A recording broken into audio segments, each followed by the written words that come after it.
Now guys, before I break this one down, we have actually never, ever went North Pole to South Pole. We have several times. In fact, there's a boat race every single year that goes from France down around Antarctica and back.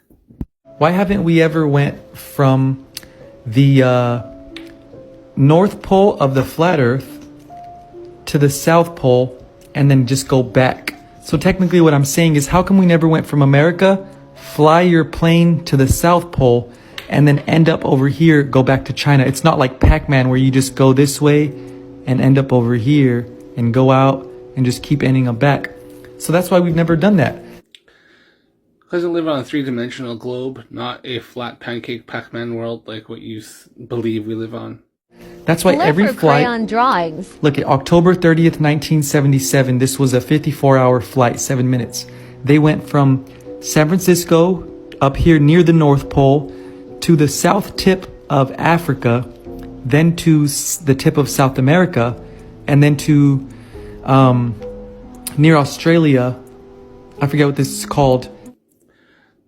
Oh goody, something I can actually work with and debunk. Nice crayon drawings, by the way. Typical flat earther. And then they went over here to back to America. So they said they went to the North Pole, then to South Pole.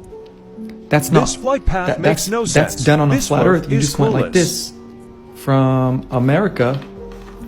You just went near, and then you went to the tip of there. You literally went to the tip of that and said you went to the South Pole, and then you went over there, and then you went back. That is garbage. That was Pan Am's 50th anniversary flight in which they decided to circumnavigate the globe. Here's a few details on it, and I'll plot that out on the globe now. Let's start with here. Let's start where they started, San Francisco. Now they flew up, went around the North Pole, came across, landed down in London. Then they refueled and they took off from there. They headed down to South Africa, pardon me. Refueled there, stopped, went across the Antarctic, stopped in New Zealand, which you couldn't remember the name of. Yes, New Zealand. And then they went back up to the US, all the way around again, just to show you that was actually a circumnavigation of the globe. Okay, what's the next one? In 1965, there was a Boeing that went from You can tell over he here did 5% of the research. to the north tip again, supposedly. Then over there to the South African tip, and then back over here to the, I think they touched the south wall right there. Then over here. So, yeah, that actually was a mission. It was designed by a admiral. There's several different pilots, and they actually put on a bunch of scientists, as well as there was extra tanks in that plane to be able to extend its range even further. Here's a few things on the article. You can look this up easily. I'll plot this out on the globe. So they started off in Hawaii. They flew up the Pacific, across Alaska, around the Arctic pole, landed in London. Now this one here, they had restrictions on what they could actually fuel up. So they had to stop again in Portugal to fuel up the rest of the way. There's something to do with the runway in London. So they stopped in Portugal, fueled up the rest of the way there, and then they flew off over. They stopped over in Brazil, I believe. Buenos Aires, Argentina.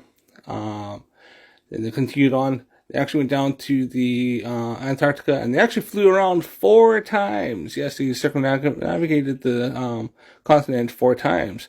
Then they stopped in New Zealand, the country that this fella can't seem to remember. They fueled up there, and then they took off from there, and they were able to fly back up and land back in Hawaii once again.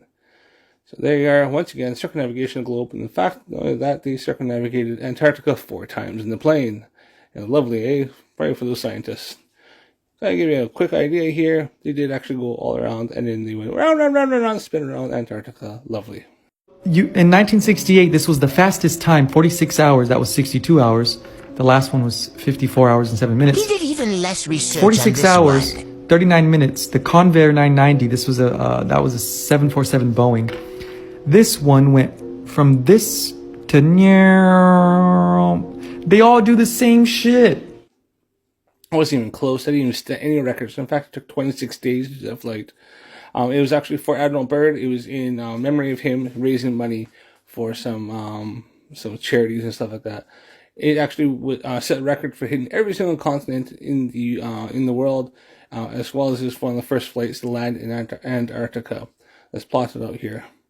So starting off in Boston, it went straight up again, headed up towards the Arctic, to the North Pole.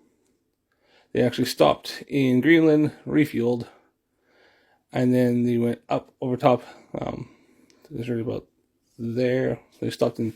There's like an Air Force base or something. Stopped and refueled. This one here is a pain to plot out. It was all over the place.